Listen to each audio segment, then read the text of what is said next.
On Monday, February 23, is when the world will hear the accusations against the powerful former Philippine President, Rodrigo Duterte.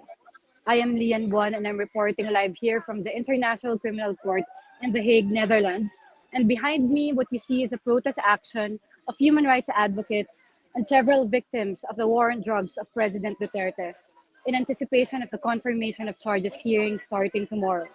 Confirmation of charges hearings are pre-trial proceedings and it will take place on 4 days from the 23rd to the 27th of February. There are 3 counts of crimes against humanity of widespread murder being accused against former President Rodrigo Duterte. The prosecution has narrowed down their charges into those 3 counts and they cover 49 incidents of killings involving 78 victims across 8 years.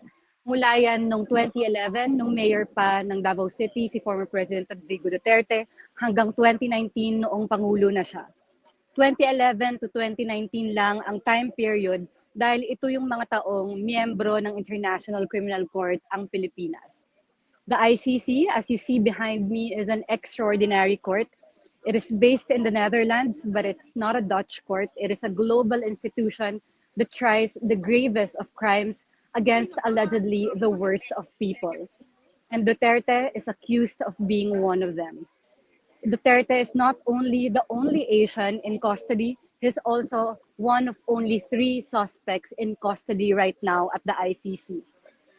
13 or 13 ang active investigations ng ICC currently, and that includes the Russian invasion of Ukraine, the Israeli destruction of Gaza, pero marami sa arrest warrants ng ICC ang hindi pa na-enforce. 3 kaso lang ang merong na-arestong suspect, yung Pilipinas, ang Libya, and Central African Republic. Sa ngayon, Pilipinas lang ang merong hearing. This is 10 years in the making. It is too long to wait if you ask the victims of the war on drugs and the Davao Death Squad. It is politically motivated if you ask the supporters and family of the former president. This is an issue that has severely divided the nation, and the ICC itself is also a very divisive issue. The ICC is in a very vulnerable situation. The chief prosecutor, Karim Khan, is on an indefinite leave pending an independent investigation on sexual misconduct allegedly that he has committed while in office. There are also several judges and officials of the court who are sanctioned by the United States over their arrest warrants against Israeli leaders. So in many ways, yung mangyayari bukas, the Philippines case as a whole, is a chance for the ICC to show the world and their doubters that their brand of justice works.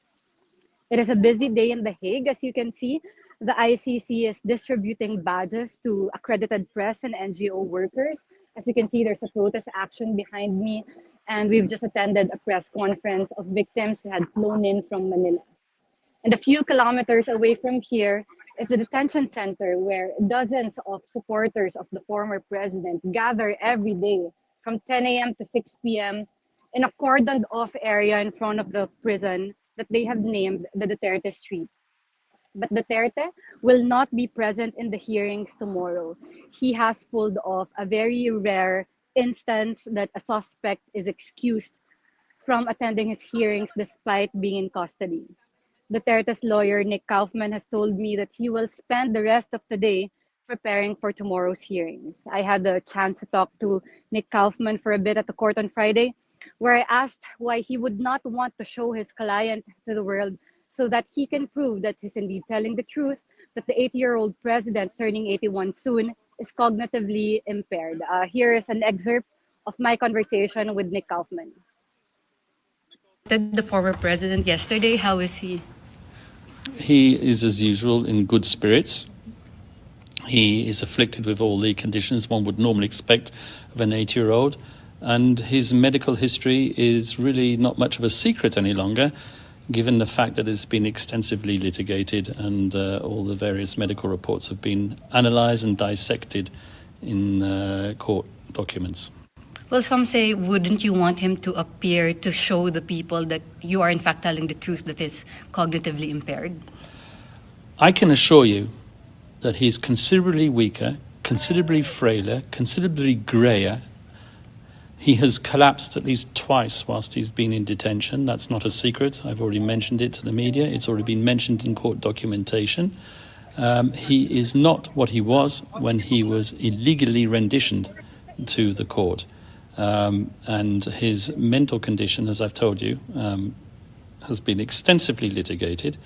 As I said, you're going to have to take my word on that.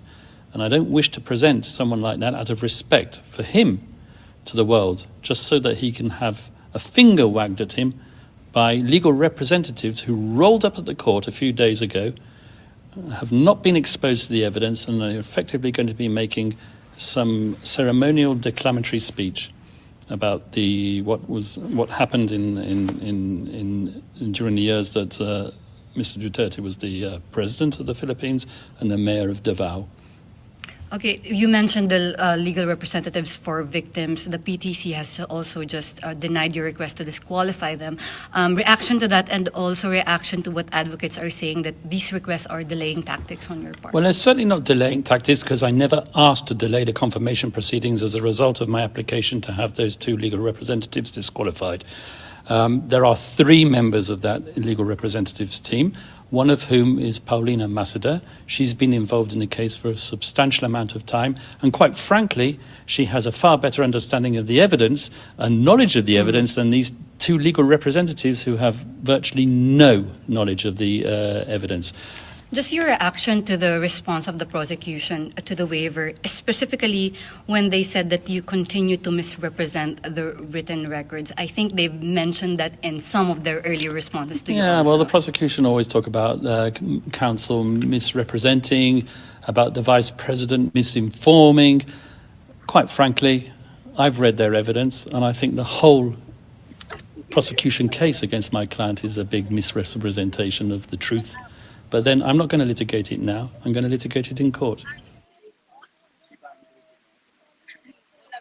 Earlier, Shira Escudero spoke. Shira is one of the victims who have flown here in Manila. Shira's brother, Ephraim Escudero, was killed in 2017 when he was 18 years old. He leaves behind 2 children. Ephraim was a victim of the so-called vigilante killings, or those who were killed by unknown assailants. Rappler has investigated the connections of these vigilante killings to the police, and the theory of the local cases that have been filed back at home is that the police has outsourced some of their killings to assassins. At the very least, the local theory is that the police turned a blind eye to the killings because there is a culture of impunity. As far as we know, there are no vigilante killings that are included in the prosecutorial charges brought before the International Criminal Court pretrial chamber. The charges are divided into 3 counts. 1 count for the killings of the Davao Death Squad. 2nd count for the high-value targets who were killed. We know that 2 of them now involve Mayor Parohinog and Espinosa. And there's a 1 count for those killed by police in Oplan, Tokhang. The ICC has admitted 539 victims to participate. And the victims, who are mostly women, have upended their lives since the killing of their loved ones. They have dealt with loss and grief, and at the same time, they have learned how to navigate the life of an advocate. As Shira said earlier in the press conference, she never wanted any of that life. Here's an excerpt of what Shira Escudero said. For this kind of life, we just want a peaceful life where we have a complete family, where my nephews will grow up with their father. We just want to live in peace. We don't want this kind of life. This is never our dream. Yes, we are in Europe, but what are we doing in Europe? Are we having fun? Do we look like we're having fun? We're not enjoying any bit of this. But we're very willing to take all the pain just for justice. And we're grateful for all the people that are hearing us, that are believing us, that are now waking up about what's happening in the Philippines. The Duterte family will be sending former cabinet members to the ICC for the hearings. Those include former Executive Secretary Salvador Medallea, former Labor Secretary Silvestre Bellio, among others. But these part of the so-called Filipino legal team will just be observers. In the end, it's still Nick Kaufman taking the floor for the former president.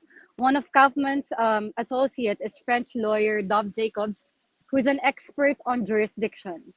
Jurisdiction is the strongest case of the Duterte defense team. It's because jurisdiction is still an evolving jurisprudence in the court. There aren't that many situations where the country withdraws from the Rome Statute after the ICC has already started looking at it. And that's what happened in the Philippines. What makes the Philippine situation more precarious than others is that Duterte managed to withdraw the country when it was still in the preliminary examination level and not yet the investigation level that has the authority of the pretrial chamber judges.